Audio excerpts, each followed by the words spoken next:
യുവനടിയുടെ ലൈംഗികാതിക്രമ പരാതിയിൽ റിമാൻഡിലായ സംവിധായകൻ രഞ്ജിത്തിന്റെ ജാമ്യാപേക്ഷ കോടതി പരിഗണിക്കും. പരാതി വ്യാജമെന്നാണ് രഞ്ജിത്തിന്റെ വാദം. അന്വേഷണ സംഘവും അപേക്ഷ നൽകിയിട്ടുണ്ട്. വിനയ രാജുണ്ട് വിവരങ്ങളുമായി.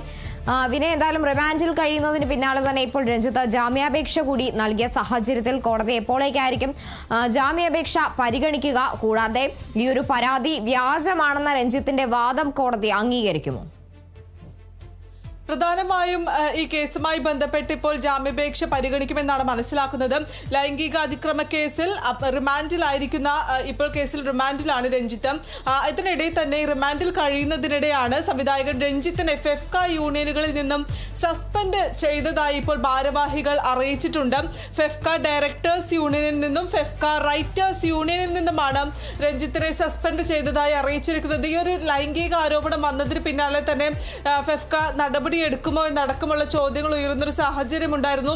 ഇപ്പോൾ 2 യൂണിയനുകളിൽ നിന്നും രഞ്ജിത്തിനെ സസ്പെൻഡ് ചെയ്യുന്ന ഒരു നിലയിലേക്ക് അടക്കം തന്നെ കടന്നിട്ടുണ്ട്. ഇതുമായി ബന്ധപ്പെട്ടുകൊണ്ട് സസ്പെൻഡ് ചെയ്തതായി പ്രസിഡന്റ് രഞ്ജി പണിക്കർ, കൂടാതെ തന്നെ ജനറൽ സെക്രട്ടറി GS വിജയൻ എന്നിവരാണ് പ്രസ്താവനയിലൂടെ ഈ കാര്യങ്ങൾ വ്യക്തമാക്കിയിട്ടുണ്ടായിരുന്നത്.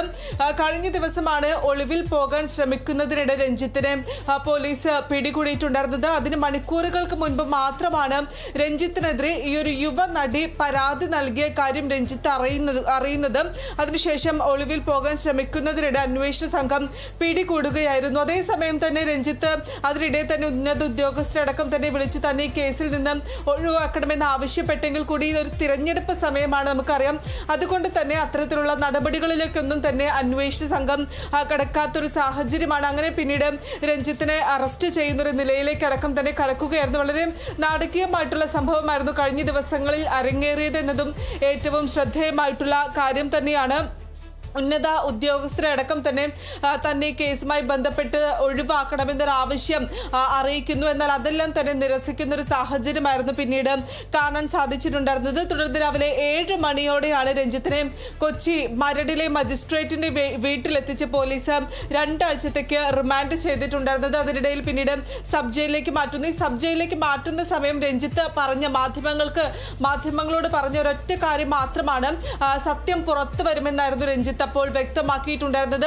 കൂടാതെ തന്നെ കൊടുക്കാൻ വേണ്ടിയിട്ടുള്ള ഒരു ശ്രമമാണ് നടക്കുന്നത്. തനിക്ക് പുറത്ത് നിരവധിയായിട്ടുള്ള ശത്രുക്കളുണ്ട്. തന്നെ കൊടുക്കാൻ വേണ്ടി മനഃപൂർവ്വം കെട്ടിച്ചമച്ച കേസാണ് ഈ ഒരു ലൈംഗിക അതിക്രമ കേസ് എന്നാണ് രഞ്ജിത്ത് വ്യക്തമാക്കിയിട്ടുണ്ടായിരുന്നത്. ഇതുമായി ബന്ധപ്പെട്ട് മന്ത്രി സജി ചെറിയൻ അടക്കം തന്നെ പ്രതികരിച്ചിട്ടുണ്ടായിരുന്നതും ആര് തെറ്റ് ചെയ്താലും അവരെ രക്ഷിക്കുന്ന ഒരു നിലപാടിലേക്ക് സംസ്ഥാന സർക്കാർ കടക്കില്ല എന്നും അതിജീവിതയ്ക്കൊപ്പമാണ് എന്നും മന്ത്രി വ്യക്തമാക്കുന്ന ഒരു സാഹചര്യം ഉണ്ടായിരുന്നു. പക്ഷേ ഈ ഒരു കേസ് ഒന്നും തന്നെ ഇപ്പോഴും രഞ്ജിത്ത് അംഗീകരിച്ചിട്ടില്ല എന്നതാണ് ഏറ്റവും പ്രധാനപ്പെട്ട കാര്യം. അദ്ദേഹം ഇപ്പോഴും പറയുന്നത് ഇതൊരു കെട്ടിച്ചമച്ച കേസാണ്, തന്നെ കൊടുക്കാൻ ശ്രമിക്കുകയാണ്, പലരും തന്നെ കൊടുക്കാൻ ശ്രമിക്കുകയാണെന്നാണ് രഞ്ജിത്ത് വ്യക്തമാക്കുന്ന പ്രധാനപ്പെട്ട കാര്യം. ഇത് തന്നെയാണ് മജിസ്ട്രേറ്റിന് മുന്നിലും രഞ്ജിത്ത് വ്യക്തമാക്കിയിട്ടുണ്ടായിരുന്നത്.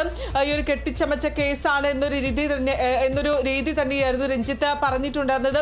പക്ഷേ ആ സമയം പ്രോസിക്യൂഷന്റെ ഒരു വാദം എന്ന് പറയുന്നത് രഞ്ജിത്ത് സ്ത്രീ സുരക്ഷയ്ക്ക് തന്നെ ഭീഷണി ആണെന്നായിരുന്നു പ്രോസിക്യൂഷൻ മജിസ്ട്രേറ്റിന് മുന്നിൽ വ്യക്തമാക്കിയിട്ടുണ്ടായിരുന്ന കാര്യം. ഇത്തരത്തിൽ രഞ്ജിത്തിനെതിരെ കൂടുതൽ തെളിവുകളുണ്ട്, കൂടുതൽ പരാതികളുണ്ട് എന്നടക്കമുള്ള കാര്യങ്ങളും പ്രോസിക്യൂഷൻ ഉന്നയിക്കുന്ന ഒരു സാഹചര്യം ഉണ്ടായിരുന്നു. അതേസമയം തന്നെ ഈ കേസുമായി ബന്ധപ്പെട്ട അന്വേഷണ സംഘം ഇപ്പോഴും കൃത്യമായിട്ടുള്ള ഒരു അല്ലെങ്കിൽ അന്വേഷണവുമായി ബന്ധപ്പെട്ട് കൃത്യമായിട്ടുള്ള ഒരു വിവരം നൽകുന്നില്ല എന്നതാണ് ഏറ്റവും പ്രധാനപ്പെട്ട കാര്യം. ഈ കാരവനിൽ എത്തിച്ച് ഈ പെൺകുട്ടിയെ ലൈംഗിക അതിക്രമത്തിന് ശ്രമിക്കുന്ന സമയത്ത് പുറത്തൊരു യുവതിയെ നിർത്തിയിരുന്നു.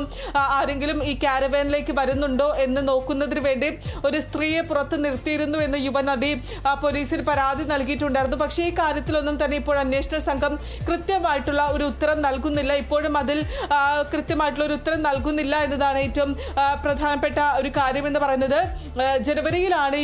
ജനുവരിയിലാണ് ഫോർട്ട് കൊച്ചിയിലെ ഷൂട്ടിങ്ങിനിടയിൽ ഇത്തരത്തിൽ ഒരു ലൈംഗിക അതിക്രമം നേരിടുന്ന ഒരു സാഹചര്യം ഉണ്ടായിരുന്നത്. അതിനുശേഷം പിന്നീട് ഏകദേശം 2-3 മാസത്തോളം ഈ ഒരു ട്രോമ ഉണ്ടായിരുന്നു എന്നാണ് ഈ കുട്ടി ഈ യുവനടി വ്യക്തമാക്കിയിട്ടുണ്ടായിരുന്നത്. പിന്നീട് കൗൺസിലിങ്ങിനടക്കം തന്നെ പോകുന്നു.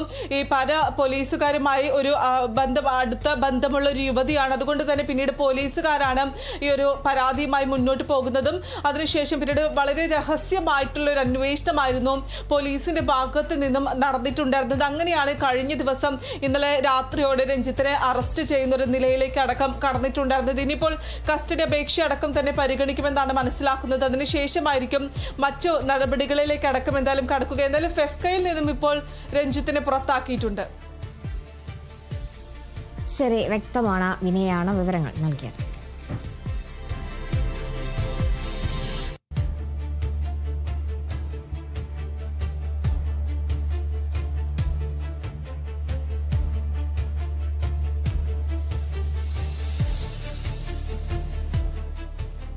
ലൈംഗിക അതിക്രമ കേസിൽ റിമാൻഡിലായ സംവിധായകൻ രഞ്ജിത്തിനെതിരെ നടപടിയുമായി സിനിമാ സംഘടനകൾ. രഞ്ജിത്തിനെ ഫെഫ്കയിൽ നിന്ന് പുറത്താക്കി കേസിൽ വിധി വരുന്നതുവരെ ഡയറക്ടേഴ്സ് യൂണിയനിൽ നിന്നും റൈറ്റേഴ്സ് യൂണിയനിൽ നിന്നും രഞ്ജിത്തിനെ മാറ്റി നിർത്തുമെന്ന് FEFKA general secretary P Unnikrishnan അറിയിച്ചു. ഇപ്പോഴുണ്ടായിരിക്കുന്നത് പ്രാഥമിക നടപടിക്രമമാണെന്നും 2 യൂണിയനുകളുടെയും ജനറൽ സെക്രട്ടറിമാർക്ക് നിർദ്ദേശം നൽകിയ പ്രകാരം ഓൺലൈനായി ഒരു കമ്മിറ്റി ചേർന്ന വിഷയത്തിൽ നടപടിയെടുക്കുമെന്നും ഉണ്ണികൃഷ്ണൻ പറഞ്ഞു. നിലവിൽ ICCയിൽ പരാതി ലഭിച്ചിട്ടില്ലെന്നും അദ്ദേഹം വ്യക്തമാക്കി.